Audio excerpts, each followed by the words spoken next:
हमारे संगठन के दरवाजे हमेशा हिंदू के लिए खुले हैं और हिंदू के साथ हम खड़े हैं। ये कोई व्यक्ति मानसिकता नहीं बना लेगा अभी बीजेपी ने भैया वो कर दिया, वो भूमि पूजन तो के बीजेपी के लोग हैं ये नहीं।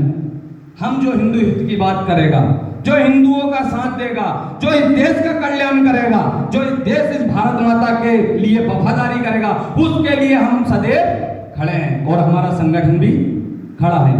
हम 5 मिनट हम आरती उतरती है, पत्ती खेल गाँव के अंदर ताश पत्ती खेलते रहते हैं, बाट या चबूतरे पे बैठ के बात वगैरह चलती रहती है, आरती उतरती रहती है भगवान की। पंडित जी अकेले बैठे हुए हैं, पंडित जी अकेला आरती उतारते हैं। आजकल तो मशीन लग गई, ढोल लगा के सब बच्चा लेके 500 आदमी आरती उतार रहे हैं, लगता है नहीं ऐसा? लेकिन हम 5 मिनट का समय भगवान के लिए नहीं निकाल सकते। जिस भगवान ने, जिस परमात्मा ने, जिन श्री राम जी ने हमें 60 साल 70 साल 80 साल की उम्र दी, उनके लिए हम 5 मिनट नहीं निकाल पा रहे, ये सबसे बड़ी धिक्कार की बात है। हम उनके साथ सीधा सीधा गद्दारी कर रहे हैं, सीधा सीधा। यदि हमें 60 साल 70 साल की उम्र दी हमें, तो 5 मिनट हम परमात्मा के लिए निकालें। हम देखते हैं विधर्मियों को 40 दिन के चिल्ले में जाते हैं, जमात के अंदर जाते हैं, दूसरे प्रदेशों में जाते हैं, उनका कोई लक्ष्य नहीं रहता, सिर्फ धर्म को बढ़ावा रहता है। उनका 40 दिन के चिल्ले में जब जाते हैं तो पैसे जमा होते हैं, पैसे जमा करके 40 दिन के चिल्ले में जाते हैं विधर्मी। और हम ये हमने गाड़ी की व्यवस्था कर ली, तुम तो बस चलना है हम सबको। नहीं यार आज तो मेरी नहीं बन पाएगी, दुकान कौन खोलेगा, ये कौन कर पाएगा। और आप देखना नमाज का टाइम होता है 1 बजे होता है, 1:30 बजे नमाज होती है, 1:15 पे उनकी दुकानों में चाहे सोना बिकता हो, करोड़ों की व्यापार हो, लेकिन छोड़कर कहां जाते हैं वो? मस्जिद के अंदर। और हम राम जी की आरती कर रही, उसी मंदिर के नीचे बैठ के बस बातें चल रही हमारी।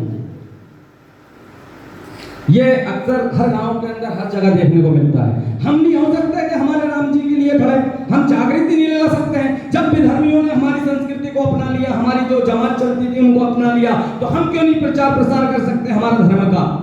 ये देश हमारा है, ये देश हमारा है, ये मातृभूमि हमारी है। हमेशा इस देश के लिए, इस मातृभूमि के लिए सिर्फ हिंदू समाज ने सोचा है, विधर्मियों ने और अन्य धर्मों के लोगों ने इस देश के लिए नहीं सोचा।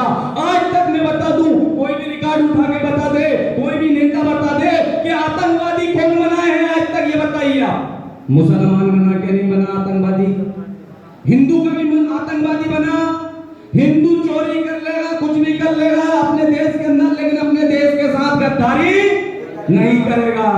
जब देश की बात आ जाएगी तो उसके रोंगटे खड़े हो जाएंगे, आंख लाल हो जाएगी। देश के लिए खड़ा है, ना कि विधर्मियों के साथ। हम देश के लिए, हिंदू समाज के अंदर हमारे पूर्वजों का ऐसा रक्त है, हमारे पूर्वजों की ऐसी संस्कृति है, हमारे पूर्वजों की ऐसी शिक्षा है हमारे अंदर, जो कि हम इस देश के लिए मर सकते हैं, मिट सकते हैं, लेकिन झुकने नहीं देंगे।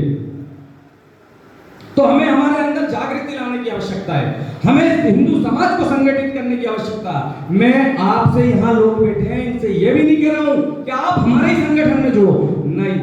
आपको अच्छा लगे जुड़ो, नहीं लगे मत जुड़ो, लेकिन आप हिंदू समाज के लिए संगठन इसीलिए बना के हिंदू समाज का उद्धार हो, हिंदू समाज को जोड़ सकें। आप किसी भी माध्यम से हिंदू समाज के साथ खड़े हो, किसी भी संगठन में। यहाँ बहुत सारे लोग ऐसे होंगे कि अन्य संगठनों में भी गए होंगे, रहे होंगे, लेकिन विचारधारा के साथ भी चलना है अपने को। ये नहीं है कि अंधेर नगरी चौपट राजा, कहना भैया राजा ने कह दिया वही चीज सही है, 2 रुपए किलो तो 2 रुपए किलो, ये नहीं होना। इस देश के लिए और राम जी के लिए जहां धर्म की बात आएगी, हमें धर्म की बात करना है। कुछ लोगों ने संगठन तो अच्छे चले, बहुत सारे संगठन अच्छे चले, लेकिन विचारधारा छोड़ दी थी। उनको याद दिलाने के लिए संगठन बना, विचारधारा याद दिलवाई। अपन ने सबसे पहला 18 अक्टूबर है अयोध्या गए थे, सबसे पहला अयोध्या कूच किया प्रवीण भाई तोगड़िया के नेतृत्व में। आज वो मुद्दा पूरा हुआ। धारा 370 का उठाया था, वो मुद्दा पूरा हुआ। 34A एक्ट का उठाया था, वो होने जा रहा है पूरा, पास तो हुआ है, लेकिन अभी वो संसद राज्यसभा में और पास होना है।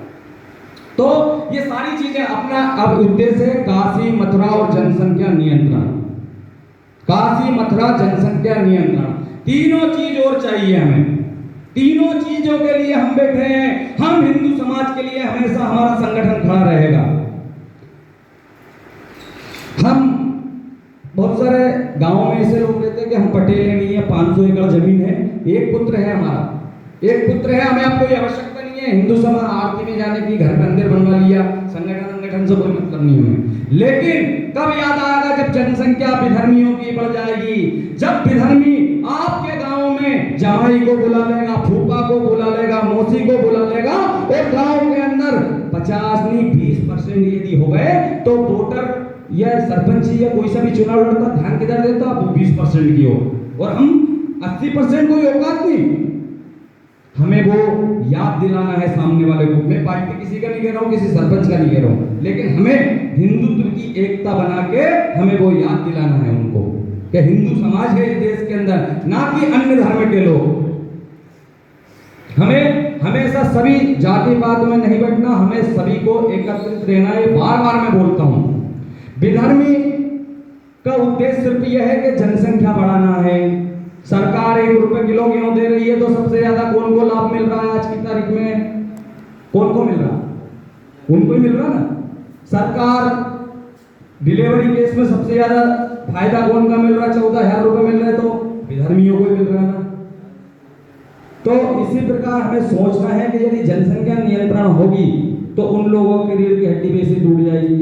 उनकी आर्थिक स्थिति खराब करने के लिए हमें हमेशा, मैं खुल के बोलता हूँ, हमेशा हिंदू के पास से हमें चीज खरीदना चाहिए, चाहे वो 5 रुपए महंगी दे दे, लेकिन हमें खरीदना किससे है? हिंदू से। यदि आर्थिक स्थिति है वो आज हमारे भारत देश ने चीन के साथ किया, चीन अपने आप रास्ते पे आया कि नहीं आया? आर्थिक स्थिति कमजोर तो आदमी कमजोर, मैंने रीढ़ की हड्डी टूट गई उसकी। तो इसी प्रकार हमें ध्यान में रखना है कि विधर्मियों से हमें कोई चीज खरीदना नहीं है जहां तक हो सके।